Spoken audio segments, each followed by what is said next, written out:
پیسے کو مینج کرنا یہ ایک بڑا ہنر ہے، یعنی کمانا، بچانا اور لگانا۔ عام طور پر یہ بڑے تاجر لوگ اپنے بچوں کو یہ ہنر سکھاتے ہیں، اور بچے بھی اپنے بڑوں سے یہ ہنر سیکھ لیتے ہیں۔ جس طرح کوئی اپنی کمائی کو خود نمائی دکھاوے کے لیے خرچ کر رہا ہوتا ہے، اور کوئی اپنی دولت کو آنے والے نسلوں کی بہتری کے لیے خرچ کر رہا ہوتا ہے۔ مہنگائی تو یقیناً ہے۔ کبھی کبھار ایسا ہوتا ہے کہ اشیاء خرد و نوش کی قیمتوں میں جو اضافہ ہوا اس پر تو بڑا وویلا ہوتا ہے، مگر برانڈ کے نئے کپڑے، جوتے خریدتے وقت قیمت کی پرواہ نہیں کی جاتی۔ تو ایک گھر دار یعنی ہاؤس ہولڈ کو جن مسائل، چیلنجز کا سامنا ہو سکتا ہے، ان میں سے ایک یقیناً مہنگائی ہے۔ سب کے سب اس سے متاثر ہوتے ہیں، گھر میں رہنے والے لوگ، معاشرے کا ایک ایک فرد۔ سب سے پہلی چیز جو ہمیں کرنی ہے وہ یہ ہے کہ اپنے پارٹنر کا ساتھ دینا ہے۔ ایسی چیزیں سامنے آتی ہیں، میڈیا کے ذریعے پتہ چلتی ہیں کہ جیسے ہی انفلیشن ہوئی، مہنگائی بڑھی، اس وقت گھروں میں لڑائیاں بھی بڑھ جاتی ہیں، رشتوں میں دراڑیں آتی ہیں اور طلاق تک نوبت پہنچ جاتی ہے۔ ایسا نہیں کرنا چاہیے۔ سب سے بہترین چیز ہے کہ ایسے موقع پر ساتھ دیا جائے۔ چلیں دو اہم ترین کام جو ہم نے کرنے ان کو ڈسکس کرتے ہیں۔ پہلا تو یہ کہ اخراجات کو کنٹرول کرنا ہے، فضول خرچی بند کر دیں، کیونکہ اللہ پاک قرآن مجید میں فرماتا ہے، اے آدم کی اولاد، ہر نماز کے وقت اپنی زینت لے لو اور کھاؤ اور پیو اور حد سے نہ بڑھو، بے شک وہ حد سے بڑھنے والوں کو پسند نہیں فرماتا۔ اینڈ سیکنڈ، دوسرا کام یہ کرنا ہے کہ اپنی آمدنی یعنی انکم کو بڑھائیں۔ فی زمانہ کمپیوٹرز کی صورت میں آئی ٹی کی جو فیلڈ ہے، وہاں آن لائن جائز طریقے سے پیسہ کمانے کا بہت بڑا موقع ہے۔ It's a very big and vast platform. وقت کا صحیح استعمال کیجئے اور ایسے ہنر، ایسی سکلز، مواقع تلاش کریں جس سے آمدن بڑھ سکتی ہے۔ سو انکریز یور انکم۔ اخراجات بہت سے ایسے ہو رہے ہوتے ہیں جن کی ضرورت نہیں۔ اب دیکھیے، گلی کی نکڑ سے ماچس کی ڈبیا لینی ہے اور اس کے لیے گاڑی یا موٹر سائیکل کا استعمال کیا جائے گا، جبکہ پیدل چلنے کے فوائد کتنے ہیں، کسی سے پوشیدہ نہیں۔ اسی طرح گھر کی بتیاں بند کرنے کی عادت ڈالیے۔ اکثر لاپرواہی ایسی بھی ہو جاتی ہے کہ اے سی کھلا رہ گیا، پنکھے چل رہے ہیں، obviously میٹر چلے گا تو بل تو آئے گا۔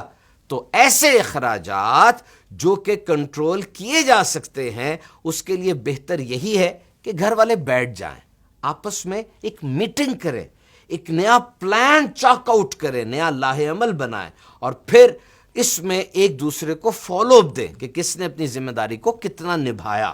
دیکھا گیا ہے کہ فیشن کے تبدیل ہوتے ساتھ ہی کپڑے تبدیل ہو جاتے ہیں۔ ابھی کپڑے پرانے نہیں ہوئے، لیکن چونکہ فیشن تبدیل ہو گیا جناب، تو معاشرے میں سب کو دکھانا بھی ہے، وہ کپڑے پھینک دیے گئے۔ ایسے کپڑے نہ صرف آلودگی کا سبب بنتے ہیں، بلکہ اس سے گھر کا بجٹ بھی ڈسٹرب ہو جاتا ہے۔ میرے آقا سیدی مصطفیٰ صلی اللہ تعالی علیہ وسلم نے فرمایا، کسی کپڑے کو اس وقت تک پرانا نہ سمجھ یہاں تک کہ اس میں پیوند لگا ہو۔ ایک تحقیق کے مطابق جب انسان کسی بڑے اسٹور، مال وغیرہ میں خریداری کے لیے جاتا ہے تو وہ اپنی اوقات سے بڑھ کر خرچہ کر دیتا ہے۔ بہت سی وجوہات ہیں اس کی۔ ایک تو یہ کہ سیل جناب، 2 کے ساتھ 1 فری، اور پھر جو دوسرے لوگوں کو دیکھتا ہے کہ ان کی باسکٹ بھری ہوئی ہے، اب اس سے چاہتے نہ چاہتے، کانشیسلی انکانشیسلی ایسا کام ہو جاتا ہے کہ زیادہ چیزیں وہ خرید لیتا ہے، وہ چیزیں جن کی ضرورت بھی نہیں تھی۔ آپ بھی چیز خریدیں، صرف وہی جس کی آپ کو ضرورت ہے۔ سادگی، آسٹیرٹی، اس کا ٹرینڈ بنائیں۔ مختلف چیزیں فیشن میں آتی ہیں نا، تو آئیے سادگی کا فیشن بناتے ہیں۔ ضروری نہیں کہ صبح ناشتے میں طرح طرح کے کھانے دسترخوان پر سجے ہو جناب، بلکہ رات کے سالن کے ساتھ بھی تو روٹی کھائی جا سکتی ہے۔ اسی طرح اگر آپ اپنا ذہن بنا لیں کہ ہر چیز میں سادگی لانی ہے تو یہ آ جائے گی، ہر کام میں سادگی لانی ہے۔ اور جب پورے دن میں کی ہوئی ایکٹیویٹیز میں سادگی کا رنگ نظر آئے گا تو پھر آپ خود دیکھ لیجئے گا کہاں کہاں سے یہ لیکیج بند ہو گئی اور آٹومیٹکلی بچت شروع ہو گئی. تو مشکل فیصلے خود بھی کیجئے, گھر والوں کو بھی اس کی ترغیب دلائیے. کوشش کیجئے یہ 3 فیصلے کر لیں. ایک تو کچھ دوست بدل لیں, کچھ عادات بدل لیں, اور کچھ کھانے پینے کی اشیاء بدل لیں. جب یہ تینوں فیصلے آپ کر لیں گے تو ان کے اثرات, ان کا امپیکٹ آپ کو زندگی پہ نظر آئے گا. آپ مستقبل بدلیں گے, اور یہی چند چیزیں ہوتی ہیں جو انسان کے زیادہ اخراجات کی وجہ بن رہی ہوتی ہے. اکثر ہم نے یہ مہنگائی خود ہی جنریٹ کی ہوتی ہے. جیسے رمضان المبارک میں, عید کے قریب, یہ تاجر حضرات کی طرف سے ایسا رویہ ہوتا ہے, اور کبھی کبھار یہ مہنگائی یہ بس سے باہر ہوتی ہے. اس کا جو اثر ہے پوری دنیا میں محسوس ہو رہا ہوتا ہے. یہ کرائسس مینجمنٹ کا سیزن ہوتا ہے. Plan be, plan C, plan D, اور انسان کی صلاحیت ایسی ہونی چاہیے کہ انسان کرائسس مینجمنٹ میں مشکل فیصلے کرے اور آنے والے وقت کے لیے آسانیاں پیدا کرے.